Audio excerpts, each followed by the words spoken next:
soal yang biasa muncul gitu ya, kayak Anda di bimbel mungkin ya beberapa waktu yang lalu waktu SMA atau SMP mau ujian itu kan suka bimbel, nah itu kurang lebih seperti itu. Jadi kita mempelajari pola-pola soal, apalagi kan ini mata kuliahnya teori ya. Kalau kita mata kuliahnya ke latihan soal berhitung, dan kalau berhitung kan sudah pasti jawabannya. Nah, kalau teori ini kan dari 800 halaman e-book, buku panduannya itu nggak mungkin kan Anda apa namanya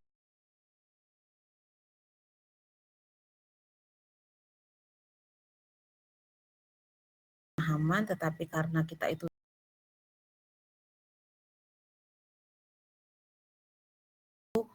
dibuatlah tadi sesi-sesi untuk latihan-latihan soal gitu ya. Jadi nanti itu soal UTS maupun UAS itu bukan dari Ibu gitu, tapi dari websitenya langsung, dari penyelenggaranya langsung. Jadi nanti menjelang UTS itu biasanya Anda akan diberikan username dan password oleh admin kampus. Jadi nanti ada admin kampus yang bertugas, biasanya dia langsung confirm ke KM untuk memberikan username dan password yang akan digunakan untuk mengakses website penyelenggara gitu ya, hostnya gitu. Nah ini mohon diperhatikan username dan passwordnya langsung diganti setelah diberi, karena selama 3 tahun ini suka ada aja ya oknum yang nakal yang menggunakan akun temennya untuk latihan gitu ya. Latihan gimana Bu maksudnya? Jadi nanti kan kita ada apa namanya, sebelum ke UTS atau UAS itu atau ke final exam. Jadi yang terakhir itu namanya final exam ya, ujian akhirnya itu kita ada beberapa tahapan. Yang pertama itu post-test. Post-test itu adalah tes awal, diasumsikan Anda belum pernah mendapatkan materi gitu. Terus nanti pretest. Pretest itu apa namanya, setelah kita dapat materi. Kemudian nanti ada mock up ya, mock up itu nanti untuk mengetahui seperti apa sih kira-kira soal-soal ujian yang akan keluar, baru nanti exam gitu. Jadi post test, pre-test, mock up sama exam, jadi ada 4 kali ujian. Nah itu username dan passwordnya memang diumumkan secara terbuka ya, KM yang mengumumkan, tapi nanti langsung Anda ganti. Jadi juga mohon juga kepada Anda yang apa namanya, saling menjaga ya, gitu ya, meskipun suka ada oknum-oknum, ya disayangkan aja sih tindakan-tindakan seperti itu kan sebetulnya tindakan-tindakan yang tidak baik, dan itu ya habit Anda yang harus apa namanya, harus jangan dipelihara gitu ya, iseng gitu buka akun teman itu suka ada aja, Bu, aku belum ikutan mock up kok, mock up aku udah ada yang ngerjain gitu kan. Atau misalnya exam dan sebagainya itu suka ada aja yang iseng ya. Nah, mudah-mudahan sih di angkatan sekarang ya janganlah ya. Jangan membiasakan hal seperti itu.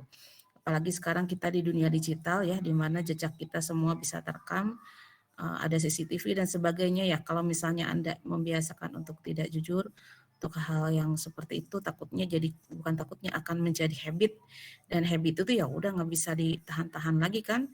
Di mana aja juga kelakuan curang itu kan akan jadi habit, jadi kebiasaan. Nah, parahnya kalau udah ada CCTV dan sebagainya terekam ya, bukan hanya di kampus aja, kegiatan kecurangan itu di luar negeri kan kayak gitu ya, case-case-nya itu orang kalau mau nyiri, mau tahu attitude pelamar kerjanya, dia lihat track recordnya, ada nggak sih kecacatan ya dalam perbuatannya seperti itu. Jadi ya meskipun kita nggak tahu siapa pelakunya gitu ya, rata-rata nggak tahu juga nih siapa nih temannya yang apa namanya iseng gitu kan, tapi jangan dibiasakan lah ya, kasihan kasihan kepada diri Anda kalau memelihara sifat tidak baik itu sebetulnya merugikan Anda sendiri gitu ya ke depannya. Nah, seperti itu.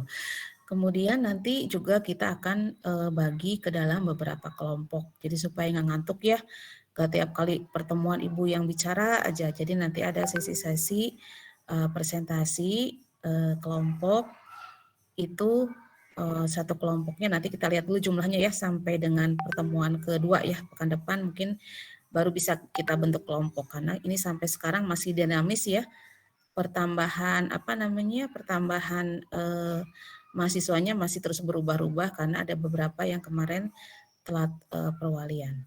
Itu mungkin untuk awal. Terdengar suara Ibu nggak?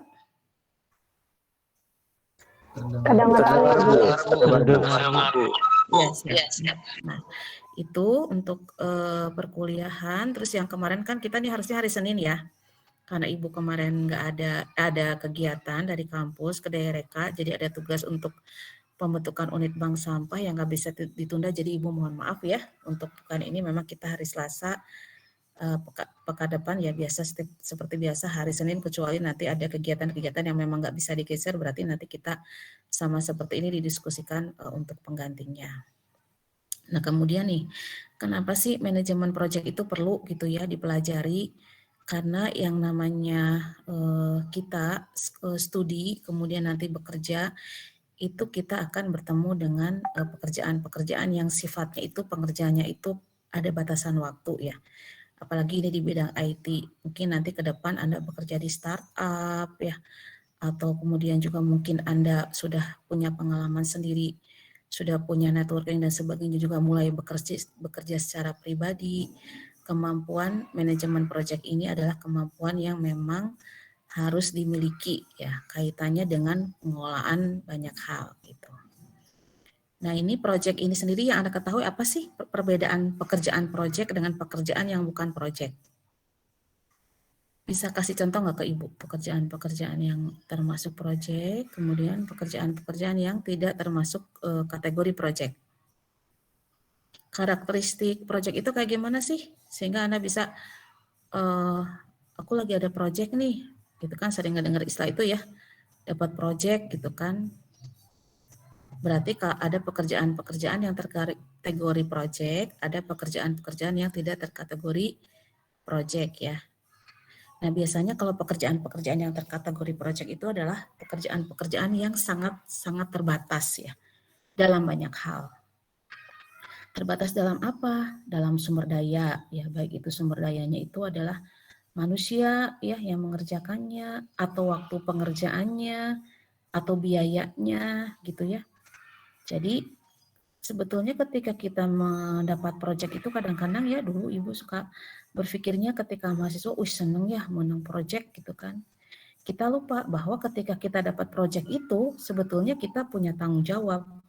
Tanggung jawab apa? Tanggung jawab kita harus bekerja menghasilkan output yang diharapkan dari proyek itu dengan tadi keterbatasan yang ada, yaitu keterbatasan apa? Biaya, keterbatasan apa lagi? Waktu, keterbatasan apa lagi? Tadi biaya, waktu, sama orang gitu ya. Itu. Jadi kita itu ketika mengerjakan proyek sebetulnya kita mengelola 3 hal itu. Gitu ya. Dan ini mungkin yang bisa dijadikan contoh ini sekarang Sekolah Tinggi Teknologi Bandung melalui program KDRK itu ada dua tim dosen yang mendapatkan kesempatan untuk mensinergikan kemampuan akademisi, dalam hal ini tim dosen dan mahasiswa, dengan dunia industri gitu ya. Jadi kalau Anda nanti lihat buka platform KDRK, itu adalah platform yang sengaja dibuat oleh Dikti itu untuk mempertemukan pihak-pihak dari kampus, yaitu dosen maupun mahasiswa, dengan dunia industri yang membutuhkan. Nah ini kemarin Ibu kenapa kemarin harus berangkat gitu ya, karena tadi terkait dengan proyek tim STTB itu cuman punya waktu 3 bulan ya. Nah dalam rentang waktu yang 3 bulan itu harus menyelesaikan tugasnya. Yang pertama membuat aplikasi pengelolaan bank sampah dalam bentuk GIS, berarti harus bikin aplikasi. Yang kedua adalah melakukan sosialisasi dan melakukan pembentukan bank sampah. Ada PR dalam waktu 3 bulan itu harus bisa membentuk unit-unit bank sampah baru. Yang dijanjikan itu adalah 31. Jadi harus running cepat gitu kan. Yang berikutnya lagi adalah si aplikasinya itu harus mengandung edukasi dan juga harus melihat progresnya. Nah itu bagaimana Ibu harus bisa mengolah tugas mengajar, mengolah tugas penelitian, melakukan tugas pengelolaan kepada kegiatan pengabdian pada masyarakat ya. Jadi kemarin itu ya kita belajar dari pengalaman dan memang kita sudah mengetahui bahwa yang namanya dapat amanah proyek sebetulnya dapat amanah untuk mengolah orang, mengolah waktu, mengolah biaya gitu ya, mengolah anggaran. Nah ini mungkin yang memang skill-skill ini yang memang harus dilatih oleh Anda kalau memang Anda pengen kedepannya bergerak di bidang kewirausahaan atau nanti mulai handling project ya, pekerjaan-pekerjaan yang sifatnya project. Jadi mungkin Anda bekerja di startup. Nah, startup itu biasanya kalau pekerjaan dia suka handlingnya project. Kenapa project? Karena tadi sifatnya itu dari sisi waktu terbatas pengerjaannya, terbatas sumber daya orang yang mengerjakannya, dan terbatas juga biayanya. Biayanya udah disepakati, tapi speknya udah jelas gitu ya. Kayak tadi speknya udah jelas nih, output dari proyek Kedai-Reka itu apa gitu. Tadi ada aplikasi, ada pembentukan unit bank sampah, ada edukasinya juga harus dari aplikasi terus kelihatan gitu ya. Nah, kalau kita nggak tahu, tantangannya itu kemarin dari STB itu kerjasama dengan kampus yang lain. Sementara kampus yang lain itu Ibu sama Bu Serina kan nggak tahu ritme mereka seperti apa gitu ya. Jadi kita kerjasama dengan kampus yang lain untuk pembuatan aplikasinya. Nah, ada miss kan? Missnya itu adalah kita sudah tahu bahwa proyek itu, Ibu dengan pengalaman selama ini sudah tahu bahwa proyek itu mengandung resiko. Sementara pihak sana yang bekerjasama dengan STB melihat bahwa yang penting mah selesai aja pekerjaannya gitu kan. Nah, itu miss itu yang memang membuat kemarin kita harus kerja keras karena tadi ya yang namanya proyek bukan masalah pekerjaannya selesai, tapi nanti kita akan mempelajari ada yang namanya timeline ya. Timeline itu adalah waktu pengerjaan. Jadi harus sudah pasti tahapan-tahapannya apa, waktu pengerjaannya siapa, yang bertanggung jawab siapa. Kalau kira-kira orang yang kompeten atau tiba-tiba out dari proyek, kita harus bisa punya skenario yang kedua ya. Jangan sampai nanti proyeknya berhenti di tengah jalan, akhirnya kita tidak bisa memenuhi kualifikasi yang diharapkan, akhirnya orang kepercayaannya turun. Nah, itulah tantangan dari sebuah proyek adalah bagaimana kita bisa mengolah 3 sumber daya itu tadi, waktu, kemudian dana, kemudian juga sumber dayanya agar bisa maksimal menghasilkan output yang kita harapkan ya. Nah, tantangan dalam sebuah proyek biasanya adalah keluar masuknya tim ya. Jadi tim yang keluar masuk itu adalah merupakan tantangan tersendiri dari dalam perjalanan pengerjaan sebuah proyek. Nah, makanya nanti Anda bisa lihat ya, dalam kegiatan manajemen proyek ini nanti ada yang namanya manajemen untuk manajemen orangnya seperti apa ya. Kemudian apalagi pengelolaan waktunya juga gitu ya. Bagaimana kita bisa mengolah waktu supaya kita itu nggak cuma janji aja ke klien ya, atau dalam hal ini kemarin ke Dirjen Pendidikan gitu ya, kita menjanjikan sampai dengan 3 bulan ke depan apa yang kita janjikan itu harus bisa terpenuhi. Makanya nanti kalau kaitannya dengan orang itu Anda akan belajar manajemen manusianya. Kalau kaitannya dengan waktu nanti akan ada istilah-istilah yang namanya proyeknya itu bisa perhitungannya selesai cepat, ada juga yang namanya critical path, jalur kritis. Nah, itu sering ditanyakan di soal-soal ya. Jadi suka ada istilah critical path, jalur kritis, jalur terpanjang. Critical path atau jalur kritis atau jalur terpanjang itu adalah jalur waktu maksimal dalam pengerjaan sebuah proyek. Apakah pendidikan Anda menempuh S1 termasuk proyek atau enggak menurut Anda? Ini Anda kuliah di STB, termasuk proyek enggak?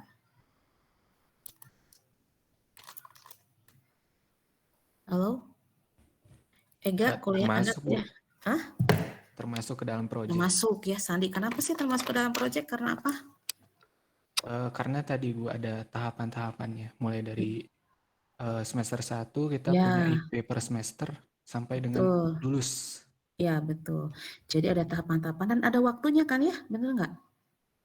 Ada Iya, waktunya kan? betul. Ada waktu maksimal kan, critical path ya.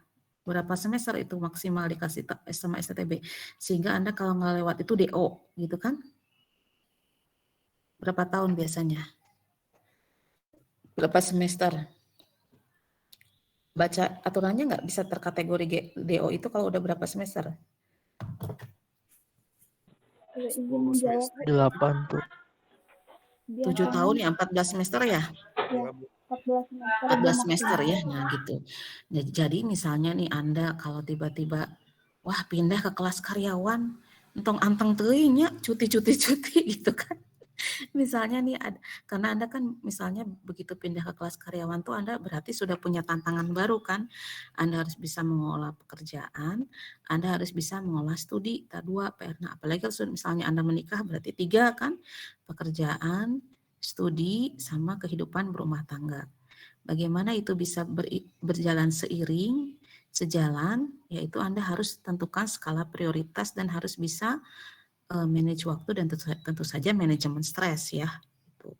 Karena manajemen stres itu bukan berarti orang yang stres itu orang yang apa namanya nggak beriman atau orang yang apa namanya lemah lemah mental gitu enggak ya, tapi kita sebagai manusia pasti ada titik-titik di mana itu semua pekerjaan bertumbuk sehingga stres. Nah, manajemen stres juga harus punya ya supaya Anda tetap bisa tenang menghadapinya, lihat skala prioritasnya mana. Ya kayak kemarin lah, kalau kemarin diurutkan skala prioritasnya, ya karena kuliah mah bisa digeser, berarti Ibu kemarin keliling dulu ya, dari kecamatan, dari ketemu dulu Kades Bojong Soang, langsung ke Ciparai, kecamatan Ciparai ya, macet kumau-kumau dijalani ya. Dari Ciparai naik lagi ke atas, ke pesantren, turun lagi ke STB, itu kan baru ke kampus, ke STB baru ke kampus, baru pulang malam, pagi udah ngajar lagi ya, kayak gitulah ya. Jadi nanti akan ada yang namanya skala pengerjaan proyek. Nah, sama kuliah juga ada maksimalnya 14 semester, 14 semester. Berarti selama itu kalau misalnya terpaksa cuti harus bisa mempertimbangkan kapan mau mulai lagi. Karena tadi proyek mah kudu ditamatkan ya, lamun teu ditamatkan ya gagal. Termasuk perkuliahan ini kalau nggak ditamatkan berarti Anda apa jatuhnya jadi DO ya, itu kan? Itu sayang. Jadi nanti ada itulah kemampuan untuk mengolah waktu, kemampuan untuk mengolah stres, kemampuan untuk mengolah sumber daya gitu ya. Jadi kemarin kejadiannya seperti halnya teori-teori yang sudah suka Ibu sampaikan di kelas seperti hari ini, bahwa proyek itu rentan dengan keluar masuknya tim gitu. Makanya kemarin Ibu dengan Ibu Sri Erina nggak cuma punya satu tim programmer dari kampus gitu ya, tapi kita sudah buat lapis kedua, lapis ketiga karena untuk handling prediksi hal yang nggak diinginkan ya. Karena tetap kan orang yang dijanjikan mau pengen lihat outputnya seperti itu, terlepas kita mau bongkar pasang tim dan sebagainya, itu adalah resiko dari sebuah project. Makanya ketika kita mengerjakan project ada namanya bab manajemen resiko. Nah, ini yang memang hal yang tidak dalam tanda kutip mengenakan dari sebuah project ya. Jadi kalau Anda lihat orang-orang yang sekarang nih bekerja di dunia IT dengan penghasilan sekian-sekian, sebetulnya di balik itu dia sudah harus dia juga sudah memperhitungkan tadi resiko-resiko yang nggak mengenakannya, yang memang harus dia perhitungkan gitu ya, harus dia perhitungkan masuk ke dalam nilai sebuah project. Supaya apa? Supaya projectnya harapannya adalah menjadi sebuah project yang memberikan hasil, ya, memberikan keuntungan kalau dari sisi nominal. Itu ya, jadi memang tadi ketika nanti misalnya Anda keluar dari SCTB, mulai menawarkan untuk pembuatan aplikasi, entong langsung nembak gitu ya, ada misalnya UMKM pengen dibuatkan website, berapa Kak websitenya? Gak bisa kita jawab hari itu gitu ya, meskipun kita butuh pengalaman, butuh uang, harus kita perdalam dulu, harus kita perjelas dulu skupnya. Jadi namanya project itu pasti ada skup pengerjaan, ada pihak yang terlibat, ada tanggal mulainya, ada tanggal selesainya, ada budgetnya gitu ya. Nah itu kalau kita bicara project. Sama kuliah juga kan ada startnya semester berapa Anda masuk, ada tahun selesainya, maksimal selesai itu kapan, paling cepat mah syukur ya STB kan sekarang sudah banyak program-program yang diarahkan untuk bisa mempercepat lulusan mahasiswa ya. Bahkan dengan adanya wisuda 2 kali kan setahun sekarang ya, itu untuk memberikan kesempatan kepada Anda untuk bisa memilih apakah akan ikut yang di akhir tahun atau yang di pertengahan tahun. Itu sudah sangat bagus ya. Kemudian ini usaha dari kami ya untuk bisa menghasilkan memberikan membantu Anda bisa selesai studi ya. Tadi dengan memberikan opsi wisuda. Kemudian juga kami juga termasuk kampus yang mendukung kegiatan MBKM. Makanya Anda ada yang ikut magang kan, ada yang ikut studi independen, ada yang ikut pertukaran pelajar, ada yang ikut program bangkit dan sebagainya, yang semuanya sangat-sangat didukung oleh kampus, diantaranya bisa dikonversi ya jadi berapa SKS, ada juga yang bisa untuk membantu ke lulus tanpa harus skripsi gitu ya. Nah itu sebetulnya harus Anda syukuri karena nggak semua kampus juga dengan mudah menerima kurikulum merdeka ini, apalagi kaitannya dengan tadi konversi ya, konversi mata kuliah gitu. Ada juga yang kampus-kampus yang masih keberatan. Nah, makanya ini SCTB sudah sangat membantu Anda, tinggal dimaksimalkan aja tadi bagaimana Anda bisa lulus tepat waktu, tidak sampai DO, yaitu tadi adalah kemampuan Anda untuk mengelola ya, mengelola banyak hal, apalagi kalau misalnya Anda sudah bekerja atau sudah mulai berkeluarga, yaitu pasti tanggung jawabnya lebih besar lagi. Nah ini jadi kenapa sih jadi ada ilmu manajemen project?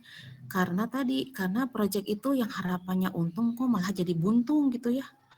Harapannya tuh kita tuh bisa dapat income, tapi malah nggak dapat income. Ini apa sih yang salah gitu kan?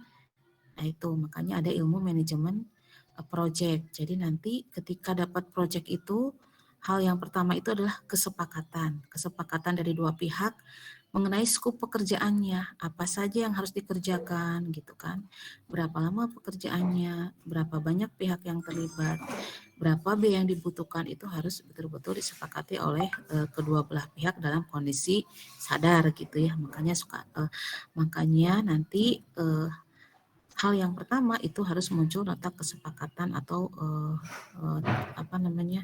surat perjanjian kerja gitu ya, di mana di situ memuat pasal-pasal yang akan melindungi masing-masing pihak itu. Nah dari situ baru diturunkannya oh ternyata outputnya tuh pengen program aplikasi pengolahan bank sampah. Terus outputnya apalagi ada tadi pelatihan untuk ke desa-desa dan juga sampai ke pembentukan. Terus apalagi ada modul edukasi, apalagi ada pembuatan buku. Nah, itu pekerjaan-pekerjaannya di list gitu kan, di list kemudian ditentukan kapan mulai, kapan harus selesai. Nah, Anda di sini kemarin sudah kerja praktek juga kan ya? Sudah pernah kerja praktek belum? Ega sudah bikin laporan kerja praktek belum? Baru mulai, Bu. Oh, baru mulai.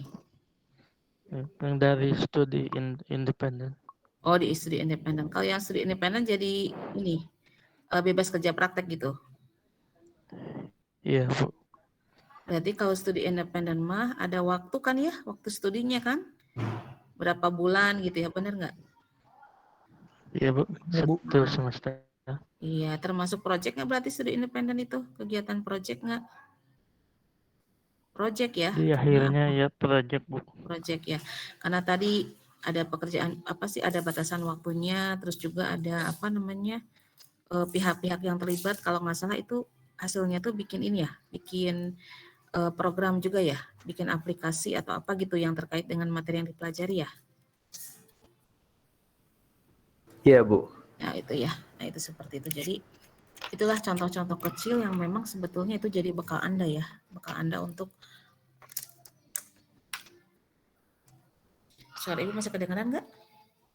Berisik di sini ada Kedengaran, Ibu. Terdengar, Bu. Kedengaran.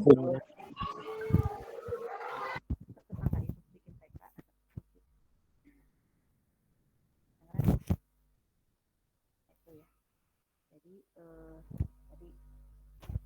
kemampuan Anda untuk mengikuti sampai tuntas, baik itu studi independen maupun magang bersertifikat, itu sebetulnya kemampuan-kemampuan yang memang sengaja dalam tanda kutip diciptakan di program kampus merdeka. Ibu maaf suaranya kecil. Halo, masih ada kedengaran ini? Kedengaran Ibu. Oh, berisik soalnya ini pakai headset. Berisik atau TK di sebelah. Halo, ada ya? Ada, Bu. Ada Ibu. Oke. Ada, Bu. Kesempatan-kesempatan itu tadi kampus Merdeka itu dimaksimalkan karena itu akan jadi bekal Anda ya untuk bisa mengolah kegiatan perkuliahan, mengolah studi independen juga, kalau magang melakukan kegiatan magang, secara baik sehingga nanti harapannya bukan saja ilmu yang didapatkan tapi juga pengalaman-pengalaman ya, bagaimana Anda berinteraksi dengan orang di luar kampus, bagaimana tadi Anda mengelola stres. Jadi memang hidup teh harus punya tantangan ya, Anda harus kalau misalnya dari kampus ini nggak ada tantangan ya Anda harus challenge sendiri ya, challenge sendiri dalam artian tadi karena di sini itu sudah diberikan fasilitas untuk ikut kampus Merdeka, berarti itu Anda challenge untuk daftar, untuk coba ikut ya dengan baik gitu. Challenge yang lainnya tantangannya apa? Mengerjakan tugas dengan baik gitu kan, memahami perkuliahan dengan keterbatasan yang ada. Itu udah tantangan-tantangan yang memang Anda jumpai di keseharian yang sebetulnya kalau misalnya Anda bisa lewati itu semua, itu jadi bekal juga Anda menghadapi kehidupan nyata ya. Jadi apa namanya? Ya, kalau yang Ibu lihat nih banyak ya, Ibu kan usia udah ini ya, sedikit sharing kehidupan lah ya.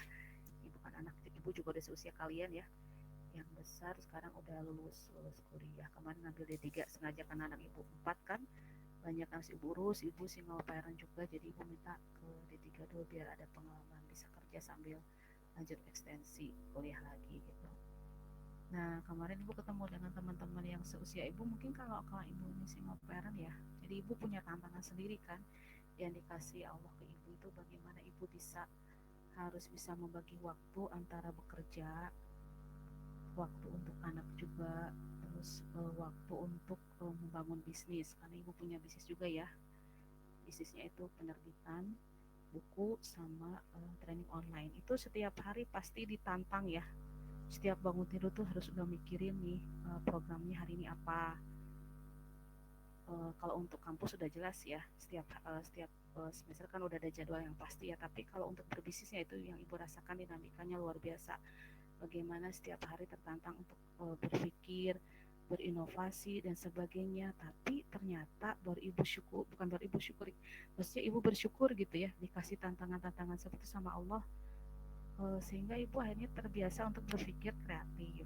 Ibu awalnya terpaksa, lama-lama terbiasa untuk cepat mencari solusi alternatif gitu. Ibu yang awalnya terpaksa tapi jadi terbiasa untuk bisa mengolah emosi, untuk bisa mengolah stres gitu. Dan kemarin juga Ibu sendiri ketemu sama anak Ibu yang di pondok ya. Ini kaitannya kan pasti dengan project ya kita. Itu kalau mengolah stres, mengolah waktu, mengolah biaya. Itu anak Ibu juga kemarin kelas 3 SMA itu dia sudah disuruh bikin event besar kan, datengin OPIK dan sebagainya di pondok, sampai dia stres kan minum obat sakit kepala gitu. Kakak kenapa sakit kepala? Aku jadi sekretaris, suruh ini suruh itu suruh apa. Terus kata Ibu gini, soalnya anak Ibu itu suka tiba-tiba keluarin quotes kan, dia baru 3 SMP terus dia nanya, bilang gini, kan kata kakak hidup mau perlu tantangan ya, biar maju malah katanya gitu ya. Jadi mungkin hari ini kakak nggak nyaman bikin surat dan sebagainya, tapi berikutnya pasti lebih mudah gitu. Jadi artinya apa? Artinya ketika nanti Anda memutuskan untuk bekerja di startup, untuk nyari pengalaman, itu pasti ada stres tersendiri ya. Beda stresnya dengan di kampus. Udah beneran-beneran ketemu sama orang-orang yang karakternya bermacam-macam, tapi sebetulnya itu adalah cara-cara yang harus Anda lewati supaya Anda bisa jadi mature, supaya Anda bisa cepat berinovasi dengan keadaan. Jadi kenapa sih sekarang ada kampus Merdeka, terus kenapa STTB juga masukin kurikulum manajemen project? Karena sebetulnya dinamika ke depan itu akan sangat-sangat cepat sekali gitu ya, dimana yang paling bisa cepat mengikuti itu adalah orang yang mampu beradaptasi gitu ya, orang yang mampu beradaptasi dengan keadaan dan orang yang mampu untuk cepat berinovasi. Ya ini project ini adalah salah satu miniaturnya gitu. Jadi mungkin hari ini Anda di STTB orang masih di mana sih kampusnya gitu ya, jangankan Anda, Ibu juga kan ngajar di mana, STTB di mana sih kampusnya gitu ya. Tapi sebetulnya itu akan akan menjadi hal yang bernilai manakala ketika Anda bisa memaksimalkan privilege yang Anda dapat hari ini. Privilege-nya apa? Mungkin dengan keterbatasan sarana prasarana kampus itu privilege, membuat Anda jadi kreatif, belajar banyak hal di luar. Privilege apalagi misalnya orang udah offline, kita masih online karena keterbatasan sarana, tapi jadi dapat apa dari situ gitu ya. Jadi artinya tadi kenapa orang harus belajar sih manajemen project, karena sebetulnya hidup mah masuk dari satu project ke project yang lain ya. Hidup itu masuk dari satu masalah ke masalah yang lain. Kalau hari ini Anda projectnya kuliah, kuliah itu kan ada batasan waktunya. Project besoknya Anda mencari pasangan hidup, Anda mencari pekerjaan, itu kan ya. Kenapa disebut project? Emang mencari pasangan hidup kan selama-lamanya enggak juga kan. Ada kan waktunya menikah, punya anak dan sebagainya. Itu project-project.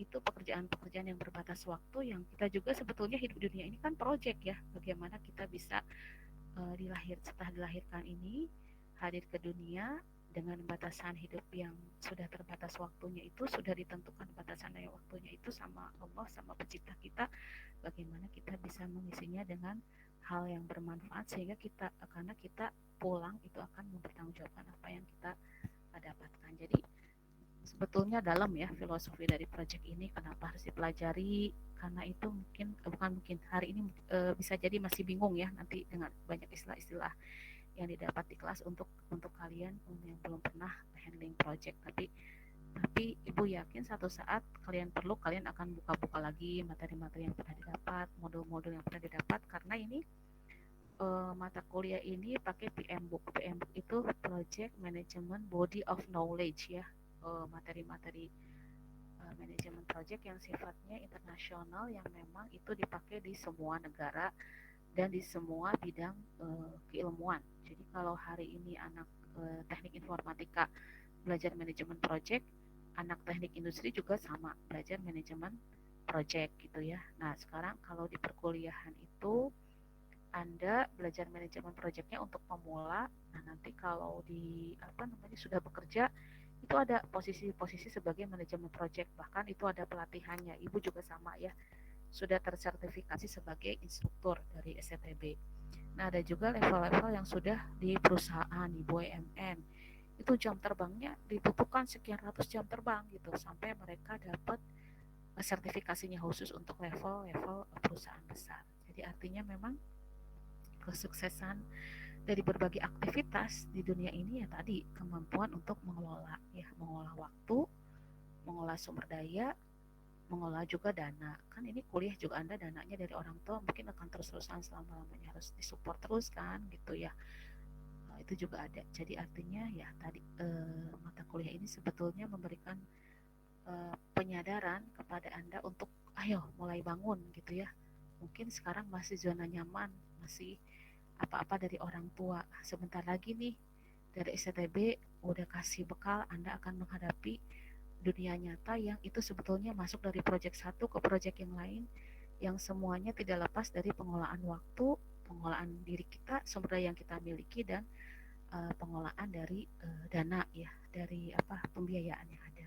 Itu tiga hal itu yang mudah-mudahan sedikit banyaknya nanti menjadi bekal untuk Anda dan harapan Ibu ya, nanti kalau udah ketemu sama Ibu, Bu, terima kasih Bu, aku udah jadi manajer. Wah itu harapannya seperti ya, suatu kebanggaan kalau seorang pengajar itu ilmu yang dipakai itu bisa bermanfaat, tidak hanya sekedar nilai di atas kertas, tapi hari ini Anda sudah tahu nih kenapa harus belajar mata kuliah ini, bukan cuma sekedar dapat sertifikasinya aja, tapi harapannya lebih jauhnya memang bisa diimplementasikan di dunia nyata. Itu kalau dari Ibu ya. Nah kemudian nanti untuk sebetulnya untuk manajemen project ini ada aplikasinya, hanya memang di perkuliahan kita ataupun di kegiatan sertifikasi itu nggak muncul ya. Kalau yang paling banyak dipakai itu Microsoft Project ya. Nanti mungkin kita akan belajarlah secara garis umum aja supaya Anda bisa gunakan juga. Nah Microsoft Project ini nanti tadi ya fokusnya ke pengolahan aktivitinya apa gitu kan, kemudian juga waktu pengerjaannya, kemudian juga sumber daya orang yang digunakannya siapa aja, apa aja yang digunakan, termasuk cost-nya berapa gitu. Jadi itu ada namanya software manajemen project. Dan ada juga kakak kelas Anda kemarin yang magang bersertifikat, dia di PT Timah, dia bikin sendiri aplikasi untuk mengolah project-project di PT Timah. Jadi mereka nggak gunakan aplikasi-aplikasi yang sudah jadi dan berbayar, tapi mereka minta di customize untuk lingkungan PT Timah, yang tentu saja isinya tadi 3 hal: kelola waktu, kelola sumber daya, kelola biaya ya, kemudian tadi timelinenya seperti apa, terus critical path jalur krisisnya seperti apa gitu ya. Kalau critical path di perkuliahan tadi jalur terpanjangnya berapa? 7 tahun atau 14 semester ya. Nah, itu berarti jalur terpanjang. Jalur terpanjang atau waktu critical path itu waktu terpanjang untuk seseorang bisa selesai perkuliahan di STB dan tidak dikatakan DO. Nah, tapi ada juga waktu-waktu yang sudah pasti kan? Apa aja coba waktu-waktu yang sudah pasti di kegiatan perkuliahan dan itu nggak bisa digeser-geser gitu. Kalau critical path kan jalur paling ujung ya, waktu paling maksimal ya. Sorry, masih kedengeran? Masih, Masih, Bu. Masih, Bu. Waktu-waktu Masih, yang, Bu. waktu-waktu yang udah pasti yang nggak bisa digeser posisinya. Kalau di perkuliahan. Awal semester ya, udah pasti kan? Mulainya kemarin hari Senin ya nggak? Awal semester udah jelas mulainya kapan. Berakhir apa? UTS juga kan udah pasti ya jadwal pelaksanaannya ya. Jadi 7 kali pertemuan terus UTS gitu kan. Apalagi yang udah pasti nggak bisa digeser-geser. UAS kan, wisuda, yudisium gitu ya. Misalnya nih Anda bimbingan, terus ada revisi, bimbingan, ada revisi. Kemudian udah ACC pembimbing, maju ke seminar proposal, ada masukan dari penguji, revisi lagi, nanti masuk dan seterusnya. Ternyata Anda nggak bisa ikut jadwal sidang. Apakah sidangnya nungguin Anda atau sidangnya berjalan aja Anda daftar ke yang berikutnya? Sidang yang menunggu Anda, apa Anda menyesuaikan dengan jadwal yang diberikan kampus? Halo? Sidang termasuk yang bisa bergeser nggak jadwalnya?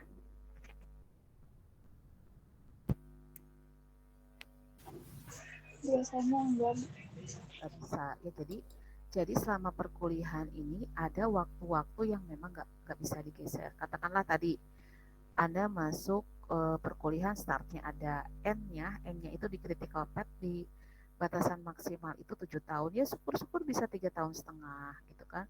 Namun mungkin kalau kelas karyawan karena banyak job-job yang harus dikerjakan, keluar kota dan sebagainya, sehingga Anda harus ngambil cuti, Anda masih berkesempatan 7 tahun selesai, asalkan tadi ada perpanjangan semester dan terus berkomunikasi gitu ya, jangan sampai kehilangan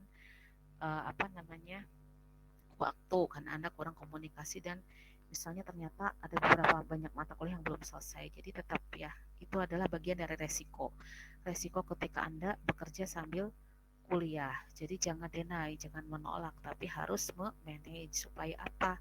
Supaya tuntas, karena project tadi ya, kuliahnya kudu tuntas gitu kan, apa yang sudah dimulai harus bisa diselesaikan dengan baik. Jadi tadi dari awal semester sampai dengan critical path sampai dengan 14 semester itu ada waktu-waktu yang nggak bisa digeser. Kayak apa? Kayak awal perkuliahan tetap aja dihitungnya 25 gitu ya, tanggal 25, meskipun mungkin ada yang mulainya beneran Senin, ada yang Selasa, ada yang Sabtu, pokoknya start semester sekarang itu dimulainya dari hari Senin kemarin, berakhir di tanggal berapa, 7 kali pertemuannya jatuhnya di mana. Yang belum 7 kali berarti dosen nggak ngegeser UTS kan, manajemen project belum 7 kali pertemuan, akademik gimana ini, ya udah Bu digeser UTS-nya, nggak gitu, tapi kita tadi mengganti, ada perkuliahan pengganti karena UTS-nya nggak bisa digeser gitu kan.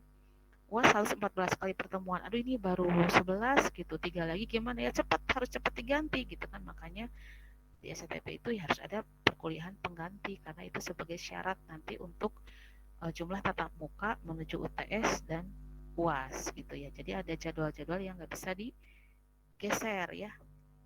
Nah itu nanti Anda ada istilah namanya nilai float, nilai ambang toleransinya itu berapa? 0, nggak ada toleransi.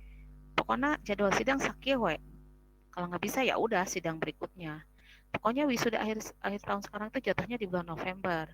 Kalau kemarin nggak sempat yudisium ya udah, bukan wisudanya yang digeser, kamu ikut wisuda ke tahun depan. Nah, seperti itu. Jadi itu adalah titik-titik yang memang tidak bisa diganti ya posisinya dalam sebuah perjalanan project gitu kan.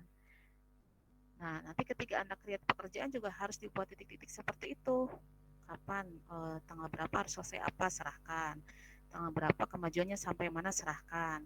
Tanggal berapa kemajuannya sampai di mana, serahkan. Sehingga nanti di akhir project itu sudah terpenuhi dengan baik. Kalau SDM-nya nggak ada, kira-kira gimana? Misalnya SDM-nya tiba-tiba berhenti, apakah pekerjaannya harus mulai lagi dari nol? Gitu. Kalau mulai dari nol berarti waktunya delay. Waktunya delay berarti bertambah biaya gitu kan. Apakah itu sudah tercover biayanya gitu kan? Kalau delay, apakah delay itu melebihi critical path atau melebihi waktu yang kita sepakati? Ya, misalnya tadi Anda tiba-tiba diterima gitu kan bekerja di luar kota. Dengan STB bagaimana? Oh, ternyata Anda bisa kuliah online. Oh, ternyata nggak bisa, harus offline. Berarti cuti dulu kan.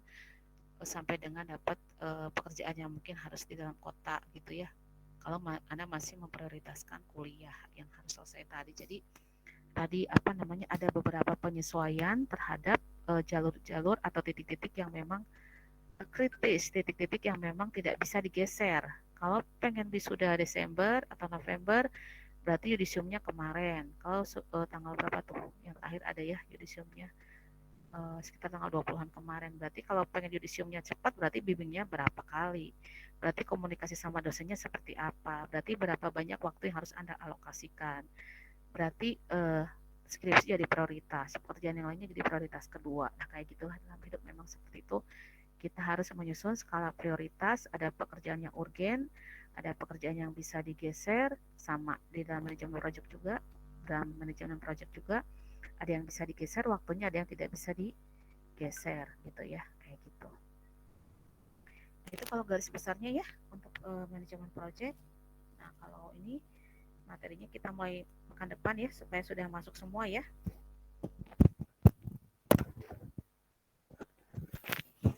Ada yang tanyakan nggak sampai di sini? Ada yang sudah mulai bekerja?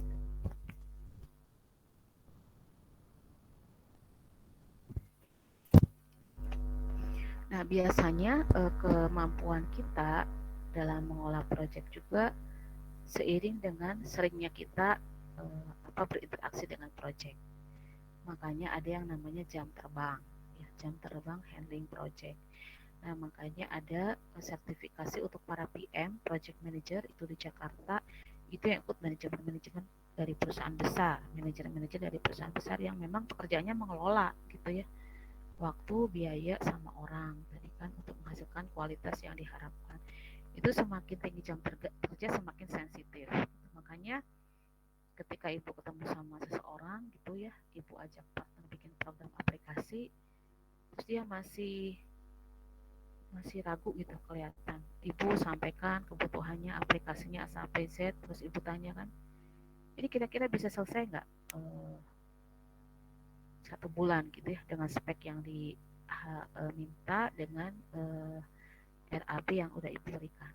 Nah, kalau orangnya itu kelihatan masih ya kayaknya gitu kan, kalau masih pakai kayaknya, wah ini mah berpengalaman gitu kan. Kalau orang udah berpengalaman mah pasti, oh spek segini ya bisa selesai bahkan 2 minggu. Wah, ini berarti udah pengalaman gitu ya, karena project itu kaitannya dengan jam terbang ya, dan orang nggak bisa berbohong gitu ya, nggak bisa kalau orang yang sudah sering berhadapan dengan orang-orang yang suka handling project gitu ya, kayak ibu nyari rekanan, ibu bisa ngebedain yang ini masih ragu, dia ada bohong-bohong di titik-titik ini, kalau yang ini benar gitu ya. Nah, kayak gitu. Jadi itu juga butuh jam terbang ya, butuh jam terbang, karena semakin sering, semakin kita punya banyak pengalaman, dan pengalaman itu nanti yang akan membuat handling project kita semakin bagus. Jadi nggak ada Anda keluar fresh graduate tiba-tiba langsung gaji 20 juta gitu ya.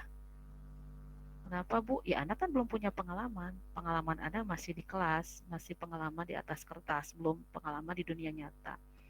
Makanya saran ibu untuk fresh graduate, termasuk untuk anak ibu sendiri, yang pertama adalah bekerja itu untuk bersekolah lagi, untuk mencari pengalaman di luar kampus gitu kan.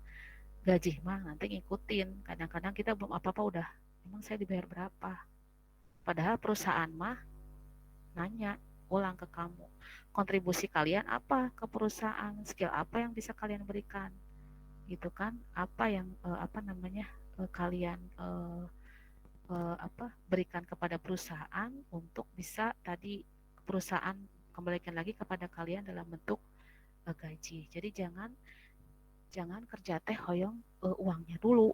Jangan bekerja teh udah langsung mikir gajinya dulu gitu ya. Tapi Anda dibalik, justru saya ini selama di STB skill apa sih yang bisa saya kontribusikan ke perusahaan sehingga nanti itu akan kembali kepada kita dalam bentuk penghargaan, dalam bentuk tadi gaji gitu ya, kayak gitu. Nah kebanyakan kan fresh graduate mah gaji pengen besar tapi pengalaman dia masih minim. Nah sekarang berbanyak pengalaman ya, syukur-syukur bisa ikut magang tadi ya, jadi punya pengalaman gitu kan. Kalaupun nanti lulus ya pengennya langsung di perusahaan besar, tapi kalaupun misalnya masih minim pengalaman dan butuh pengalaman, perbanyaklah pengalaman mumpung masih muda ya, karena jatah orang gagal itu ada ya, pasti bakal sukses ya. Sebetulnya bukan jatah gagal, jatah belajar, jatah banyak belajar dari banyak hal. Semakin banyak kesempatan belajar yang kita ambil, semakin kita tajam dalam mengerjakan banyak hal itu, dan semakin juga kita layak untuk dapat penghasilan yang selalu naik sesuai dengan kapasitas dan kapabilitas kita. Itu jadi entong dibalik nyari uang, bukan. Hidup mah harus nyari manfaat. Kamu ke perusahaan kerja, manfaat apa yang kamu berikan kepada perusahaan?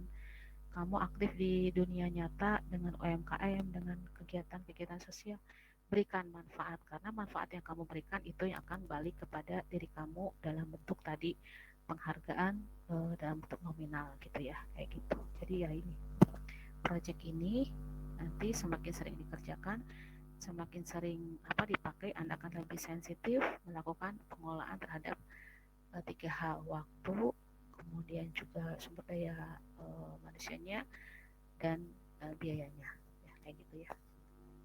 Ada yang udah kerja belum di sini? Nyoba-nyoba freelance gitu, proyekan?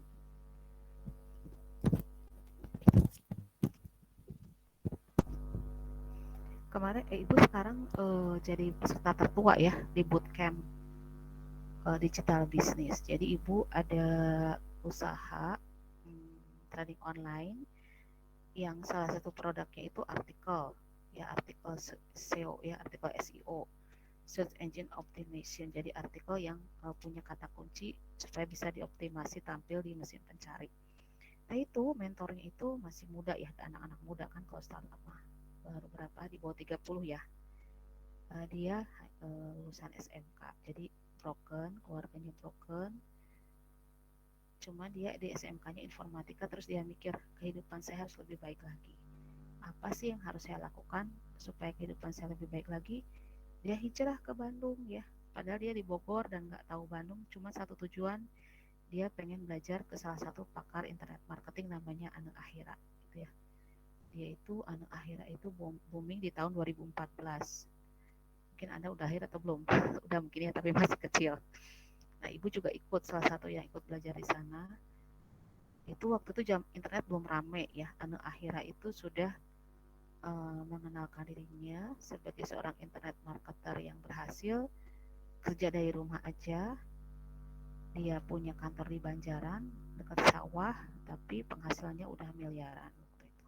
Jadi si anak itu tadi datang ke Bandung untuk belajar banyak hal, menyerahkan dirinya untuk belajar ya. Maksudnya dia mendedikasikan waktunya untuk belajar dulu. Jadi dia karena nggak punya komputer kan, datang pagi ke kantor, pulangnya jam 1 malam untuk ngulik internet marketing. Terus ya kata si dia, saya itu tekun katanya, karena tekun jadi diangkat jadi asisten untuk mengajar Ibu Anu Akhira. Akhirnya dia bikin modul dan sebagainya, dan sekarang hari ini punya perusahaan, boleh dicek namanya Cyberlab ya. Perusahaannya ini sering dipakai oleh Dinas Pendidikan Tinggi, oleh sekolah-sekolah untuk berbagi pengalaman, berbagi ilmu, tempat magang anak-anak. Jadi artinya adalah kalau Anda ingin mulai mempraktekkan materi manajemen proyek ya harus memberanikan diri terjun ke dunia nyata, dunia pekerjaan. Ya mungkin ada yang beruntung langsung masuk ke BUMN, ada juga tadi yang mulainya dari startup, tapi artinya apapun kesempatan yang di depan mata yang hadir nanti itu jadikan sebagai sarana untuk belajar ya, mengasah keterampilan diri, mengelola proyek gitu kan. Karena itu tadi kebanyakan kebanyakan mindsetnya itu kuliah untuk apa? Untuk kerja. Kalau kerja bisa apa? Bisa gajinya besar. Padahal bukan itu. Kuliah itu adalah tempat Anda untuk belajar, mempersiapkan diri untuk apa? Untuk masuk ke dunia nyata sesungguhnya, dunia kerja dengan pengalaman-pengalaman ilmu masih dasar yang harus diasah lagi dengan tantangan-tantangan yang ada di dunia nyata. Jadi kalau Anda mindsetnya kayak gitu sih, Ibu yakin Anda bisa menikmati setiap momennya ya. Karena sok aja lihat nanti gaji Anda itu akan mengikuti sesuai dengan kapasitas dan kapabilitasnya. Bahkan mungkin kalau Anda sudah expert mah bukan lagi pekerjaan yang nyari-nyari Anda, bukan lagi Anda yang nyari-nyari pekerjaan, tapi dibalik pekerjaan yang nyari-nyari Anda. Jadi be a profesional ya. Salah satunya ya selain mempelajari mata kuliah yang lain-lainnya adalah mempelajari manajemen project dan mempelajari manajemen project dan mata kuliah yang lain itu adalah untuk siap menghadapi kehidupan yang nyata yang tantangannya selalu berubah-ubah dan membutuhkan tadi orang-orang yang berani untuk berkreasi untuk menghadapi tantangan itu sampai dengan bisa sukses ya. Ibu sendiri untuk proyek ini yang kedai reka ini adalah kita ini lolos di gelombang 5. Sama seperti Anda ya, kalau Anda dikasih tugas sama dosen untuk menjawab UTS UAS, kalau dosen dari kampus-kampus ya, terutama kampus-kampus yang masih kecil seperti STB, ini kita nggak dimanjakan kayak kampus-kampus besar yang dosennya itu kalau penelitian itu ada dananya, kita nggak, dananya nol ya, tapi kita punya semangat dengan ya udah jangan nyamain ya, ojo dibanding-banding kayak gitu, jangan dibanding-bandingin, dan kita nikmati aja privilege yang ada gitu ya. STB memang kampusnya kecil, belum banyak yang kenal, tapi dari sini juga Ibu dan kalian juga mahasiswa diberi kesempatan yang luar biasa untuk berkembang. Jadi Ibu juga bersyukur dikasih kesempatan untuk ikut ke Daereka, untuk berangkat ke Jakarta, kita ketemu sama profesor-profesor, itu Anda tahu nggak? Itu dibantai kayak kalian sidang gitu kan, harus mempresentasikan proposalnya, terus rencana waktu dan kegiatannya itu sampai dengan jam 11 malam gitu ya. Kalau mungkin ibu rumah tangga yang udah sedia uang, mungkin ibu nggak akan ke sana gitu ya. Tapi tantangan hidup ibu mengharuskan ibu melangkah di usia segini masih mengerjakan banyak hal. Ibu syukuri apa bikin ibu sehat, bikin ibu lebih dinamis meskipun stresnya ada ya, dan membuat ibu bisa sharing pengalaman dengan kalian. Jadi ibu untuk sekedar sok kerjakan tugasnya ada deadline-nya, nggak cuma ngomong aja, soalnya ibu juga sama dikasih deadline gitu kan.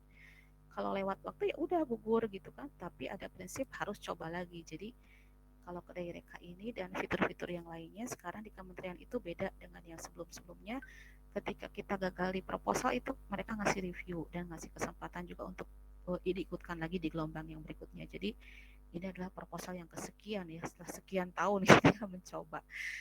Jadi ibu prinsipnya ke Anda ataupun ke anak ibu, coba semua peluang yang ada di depan mata terus dicoba. Bukan masalah berhasil enggaknya, itu mah semua pasti ada waktunya seiring dengan pengalaman. Tapi bagaimana Anda bisa memanfaatkan itu, memaksimalkan potensi Anda dari hari ke hari pasti lebih baik dan akan lebih tajam. Dan bisa dikatakan STB ini meskipun kampus kecil, kita 2 ya pemenangnya.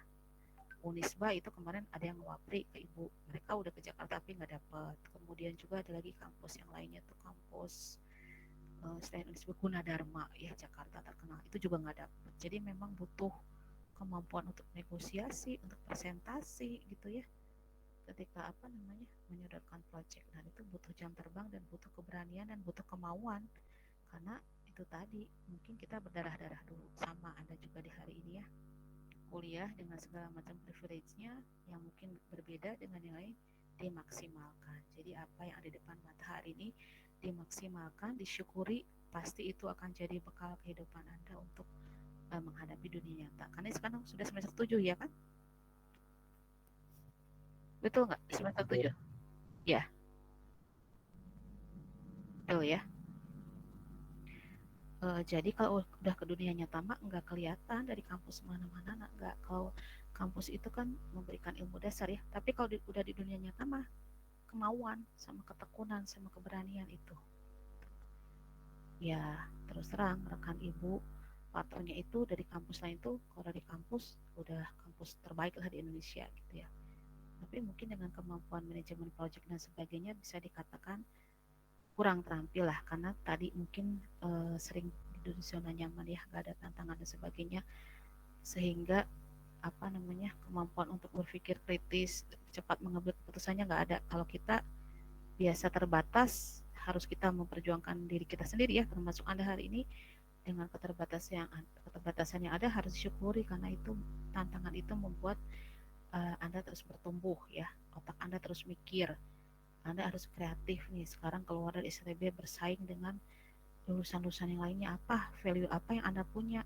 Aku mah orangnya daikan disuruh gitunya di perusahaan teh tekun we dijalani apa jadi lakukan itu aja nilai tambah, bukan hanya pinter aja. Pinter udah pasti ya harus bisa menyelesaikan masalah, tapi kalau Anda tekun, Anda bisa mengelola waktu dengan baik gitu kan, itu juga akan jadi bekal Anda. Jadi kalau Ibu mau optimis ya, semua punya kesempatan yang sama sepanjang dia mau berusaha, mau mencoba dan memaksimalkan apa yang sudah Allah kasih di hari ini gitu ya. Karena kelas Anda udah banyak juga yang berhasil seperti itu, yang mudah-mudahan ini juga Anda yang sekarang masuk semester 7 juga nanti bisa lancar sampai dengan skripsi dan nanti bisa bekerja dengan baik. Kalau berwirausaha juga bisa jadi wirausaha yang sukses gitu ya. Ya maka gantian atau ada yang bertanya, mengenalkan diri lagi, mengenalkan ulang. Absen Ibu Manual ya hari ini ya, karena kemarin Ibu pulang malam jadi nggak sempat buka.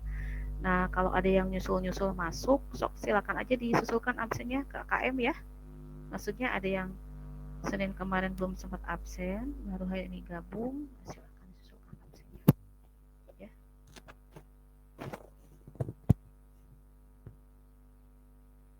Ada yang ditanyakan nggak? Ada yang disampaikan nggak? Jadi sampai dengan UTS ini mah kita fokus di materi ya. Nanti pasca UTS baru kita gencarkan untuk latihan-latihan soal. Ada bukunya juga ya kalau mau beli, di 60.000 di Burina ya bukunya ya. Tapi tidak boleh difotokopi ya, menghargai pembuat buku. Burina Indrayani tahu kan? Ada yang kenal nggak sama Ibu Rina? Kurang tahu, Bu. Oh ya, jadi teknik industri Ibu Rina ya. Ruangannya itu deket bagian media dulunya. Itu di kampus yang lama. Di dekat apa ya? Di dekat ruangannya Pak Hasani dulu. Tahu nggak ruangannya Pak Hasani yang dulu, bukan yang sekarang ya?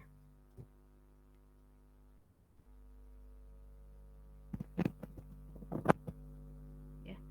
Nah, selamat memasuki dunia project ya, dunia yang seru ya. Apalagi nanti kalau misalnya Anda jadi wirausaha, wah itu seru banget ya, roller coaster banget. Kalau Anda kerja di perusahaan mah, kayak sekarang Ibu di STB udah pasti kan, tiap bulan dapat berapa, per semester dapat ngajar berapa gitu kan, nggak ikutan pusing nyari mahasiswa, nggak ikutan pusing berinovasi di kegiatan promosi, nggak ikut pusing untuk memikirkan bagaimana membeli lahan dan sebagainya. Ibu cukup fokus di tugas Ibu itu kalau posisi sebagai karyawan. Nah, posisi yang lainnya, Ibu sebagai pemilik usaha ada dua kegiatan yang Ibu kelola itu. Kegiatan yang pertama training online, yang kedua itu kegiatannya penerbitan buku. Nah ini benar-benar ditantang bagaimana Ibu bisa mengelola itu ya, sambil juga tugas Ibu sebagai orang tua. Makanya Ibu tadi seperti Ibu sampaikan, ada skala prioritas ya. Ibu karena Ibu juga waktu masih ada suami itu mulai mengajar, tapi punya anak 4, lahirnya deketan, jadi Ibu prioritasnya yang waktu awal dulu tuh, bukan awal waktu maksudnya ketika masuk ke kehidupan berumah tangga itu, fokus ngedidik anak dulu ya, sampai dengan anak-anak udah agak besar tuh, yang bungsu itu usia berapa ya, masuk kelas 5 SD. Udah mulai bisa mandiri, kakak-kakaknya di pondok, udah Ibu S2 kan, suami juga belum meninggal waktu jadi keputusan Ibu ambil S2. Kenapa? Karena udah harus jadi ibu dan ayah gitu ya. Tapi Ibu memutuskan juga untuk tidak ambil posisi struktural di STB, karena kalau posisi struktural berarti Ibu harus masuk tiap hari kerja gitu. Jadi Ibu harus memikirkan bagaimana Ibu bisa tetap hadir setiap waktu untuk anak kalau diperlukan ya, ngambil rapot misalnya atau jemput dia di pondok atau ketika libur dia bisa main bareng atau ngawasin PR dia dan sebagainya. Ibu base kantornya itu kerja di rumah, kerja online. Jadi dari dulu juga dari awal berdirinya training ini memang sebelum pandemi sudah online. Kemudian juga tidak memiliki mesin cetak sendiri. Ya, ini contohnya ya, mengolah sumber dayanya ya. Jadi Ibu bekerja dengan pihak ketiga yang dia fokus untuk nyetak, Ibu mah fokusnya untuk nyari konten dan fokusnya untuk kerjasama dengan mentor-mentor untuk bikin kelas. Kayak gitulah. Jadi maksudnya gini, orang kan yang tahu kan suka komen, ya jadi ibu, ya jadi ayah, ya kerja, ya ngajar, ya punya usaha, itu gimana waktunya? Pasti kita di antara sekian aktivitas punya skala prioritas. Jadinya prioritasnya hari ini apa? Jadi hari ini ibu masih tetap prioritasnya anak ya, karena posisi ibu nggak bisa digantikan, tapi di sisi lain harus juga berpenghasilan. Jadi mensinergikan itu adalah dengan bekerja dari rumah ya. Jadi Anda juga bisa ya merintis itu, Anda punya kantor, jadi pegawai kantoran tapi Anda punya usaha online. Karena kalau punya usaha online itu nggak akan ngeganggu aktivitas kita harian. Kayak gini Ibu, ini ngajar, bisnis Ibu jalan. Ada bagian yang lagi layout naskah, ada bagian yang lagi ngedesain cover, ada bagian lagi ngurus training, ada bagian yang ngurus transferan, yaitu online, dan kita nggak ketemu. Ibu nggak punya kantor, Ibu cuma punya kantornya virtual office ya, virtual office yang dipakainya cuma buat meeting tertentu gitu ya, dan kemarin juga diperpanjang karena nggak efektif. Jadi kita betul-betul pandemi ini membawa hikmah, orang udah mulai melek, nggak nanyain kantor lagi secara physically, tapi udah mulai lihat website gitu. Jadi itu cara kita ketika kita menghadapi sebuah tantangan ya, Anda pasti nanti dalam kehidupan nyata itu punya tantangan yang berbeda-beda ya, tapi bagaimana Anda bisa, goalsnya apa sih, goalsnya sekarang apa, menikah di tahun berapa, punya anak mau berapa, dan seterusnya. Bagaimana itu diturunkan menjadi tujuan-tujuan jangka pendek gitu, Anda polanya seperti apa, kayak gitulah. Jadi ibu juga gitu. Jadi kemarin bahkan ketika suami ibu meninggal, ibu jual rumah. Orang kan berheran, kenapa rumahnya dijual gitu ya, bukannya nanti nggak punya apa-apa. Ibu punya visi sendiri, ibu harus sekolah karena ibu kan pengajar, ibu harus S2, nggak mungkin lah minjem sana sini kan.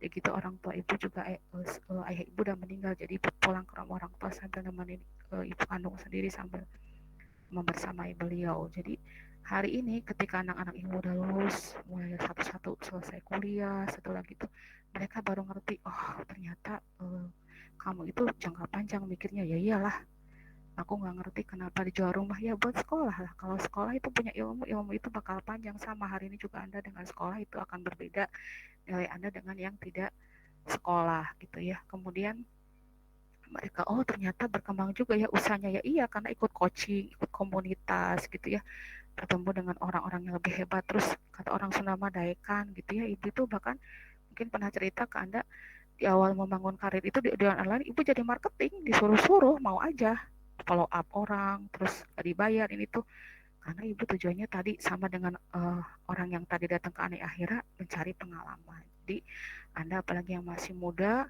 sok sekarang bikin mimpi Anda mau kayak gimana nih, udah semester 7 ya, apa yang mau Anda kerjakan, skill apa yang bisa Anda berikan kebermanfaatannya kepada banyak orang.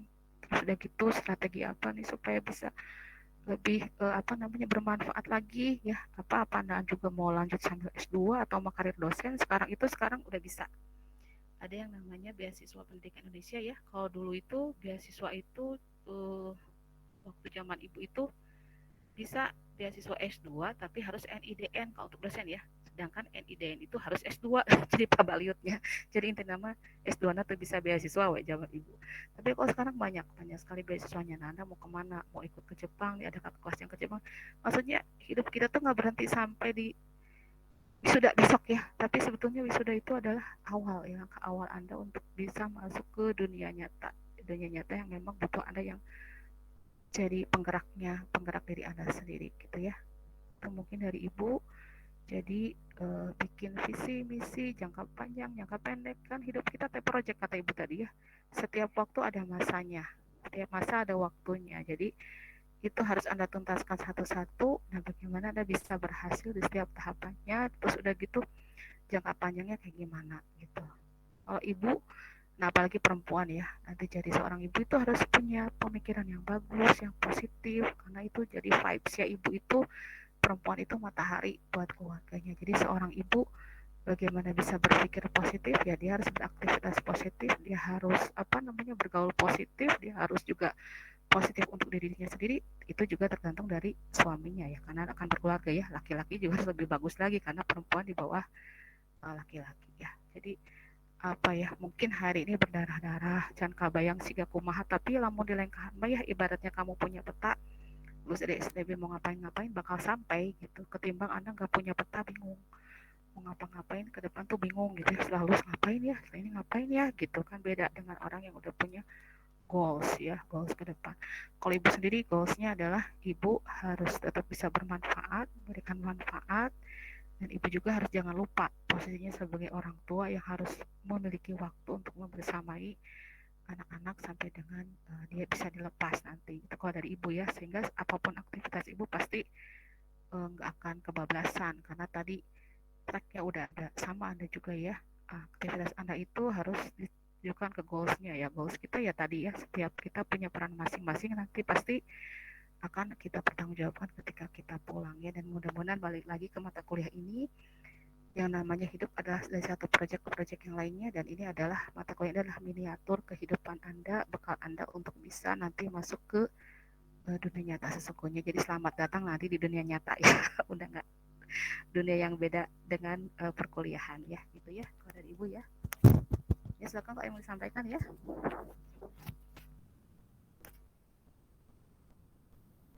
Beta talidur.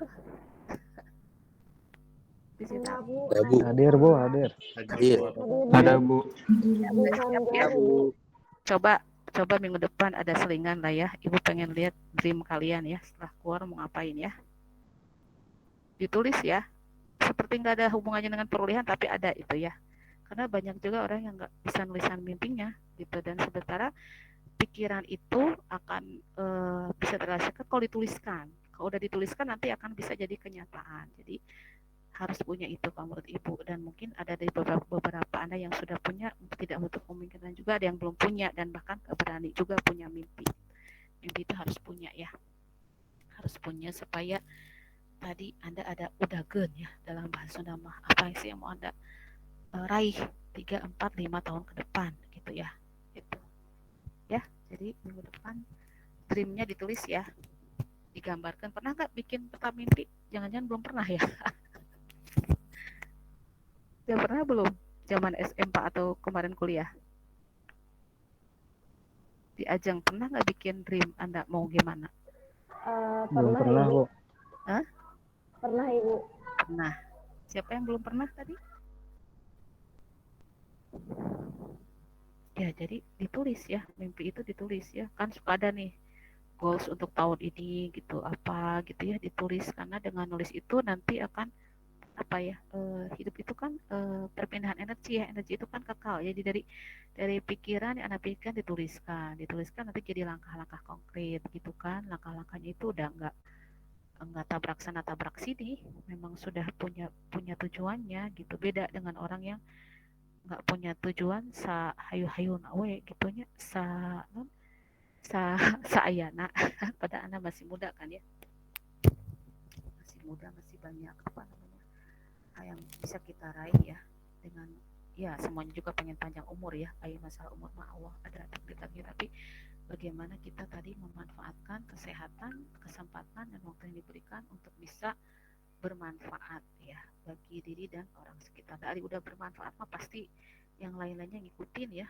Apalagi rezeki berbentuk uang, kalau kita udah terasa aja sama orang yang kehadiran kita itu memberi manfaat, bukan kita yang nyari kerjaan, tapi kerjaan yang datang. Kenapa? Karena kita setiap kerja maksimal ya, hasilnya setiap berkata-kata yang benar, setiap lihat orang maunya ngebantuin, itu teh sebetulnya adalah energi-energi positif yang semuanya bakal balik ke kita. Jadi entong sekali-kali keluar teh tanyakan gaji sabaraha gawe oge acan kata Sunda ya, lu aja gua aja belum tahu lu bisa apa, lu udah minta gaji ke gua ibaratnya gitu. Kalau ibu sebagai pengusaha kecil ya, dan kadang ibu gemes ke orang yang udah can balik gawanya gitu, belum bener harus ajarkeun keneh, tapi udah minta macam-macam. Sementara kalau perusahaan kan bisa bergerak dengan kontribusi karyawan ya, Itu kayak gitu ya. Jadi pertajam skill, bikin rim. Nah, bersiaplah masuk ke tantangan 1 dan tantangan berikutnya. Kalau sekarang masih tantangannya masih apa? Masih liar menghadapi perkuliahan, liar ketemu dosen ini dosen itu, liar ke tugas. Nanti kalau kehidupan nyata mah lebih kompleks lagi ya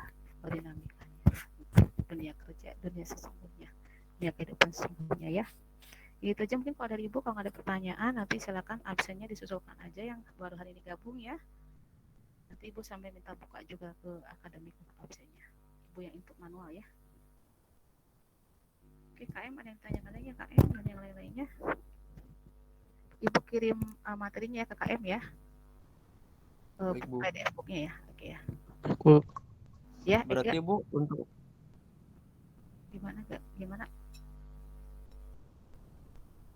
Ega nya sabi teh. Yang nanya siapa? Ibu berarti cuma udah suara anak. oh, Ada lagi suara. ya Bu. Berarti Bu untuk awalnya itu apa namanya? Post test dulu baru pretest ya Bu ya? Ya, post test dulu. Sorry, balik pretest dulu. Pretest dulu terbalik. Oh, pretest dulu. Ya, pretest Ya dulu. Bu. Kirain post test dulu Bu. Soalnya kemarin tuh pretest dulu. Ya, pretest dulu. Pretest dulu. Tapi belum ada linknya ya. Nanti linknya biasanya sekitar pertemuan ke-6 apa ke-7 gitu ya. Nanti Ibu info ya. Udah Baik, di Bu. sama Bu Suci KM, ada grupnya khusus. Atau udah pernah dihubungi belum sama Ibu Suci? Ibu Suci Grup apa Bu? belum ya? Berarti belum ya. Soalnya masih ini sih masih jadwalnya masih mahasiswanya masih belum apa fix ya. Kayaknya baru pekan depan deh ya dari Ibu Suci. Baik Bu. Biasanya setelah pertemuan ke-7 baru dapat akses itu. Jadi pertemuan sekarang mah sampai ke-7 mah kita masih bahas-bahas materi ya. Gitu. Mulai pekan depan ya materinya biar udah semua pada masuk. Tadi mah perkenalan secara umum aja. Perkuliahan ini tujuannya untuk apa, manfaatnya apa, supaya kebayang ya, supaya kuliahnya dengan seukur manajemen proyek adalah hal-hal terkait manajemen proyek. Kita mah ngapalkeun ya. Harapannya Anda paham manfaatnya sehingga Anda lebih semangat mempelajarinya dan tahu ke depan untuk apa. Kalaupun sekarang belum ngerti dengan istilah-istilahnya, karena tahu manfaat perkuliahan ini, pasti nanti Anda satu saat akan buka-buka lagi bukunya gitu ya ketika sudah berhadapan dengan proyek yang sebenarnya gitu ya. Itu mungkin kalau dari Ibu ya, KM ya. KM satu lagi siapa teh? Tadi itu namanya teh. Hadir nggak? hadir Bu. Ada hadir? Oh, ya. Jadi nanti disusulkan aja ya. Kemarin yang belum sempat absen susulkan dulu di grup. Nggak apa-apa, nanti Ibu yang ke grup aja ya. Cek ke grup ya. Baik Bu. Oke, selamat pagi semuanya. Mohon maaf jika ada kata-kata yang kurang berkenan. Assalamualaikum warahmatullahi wabarakatuh. Waalaikumsalam warahmatullahi wabarakatuh. Terima kasih banyak Bu. Ya, izin live ya.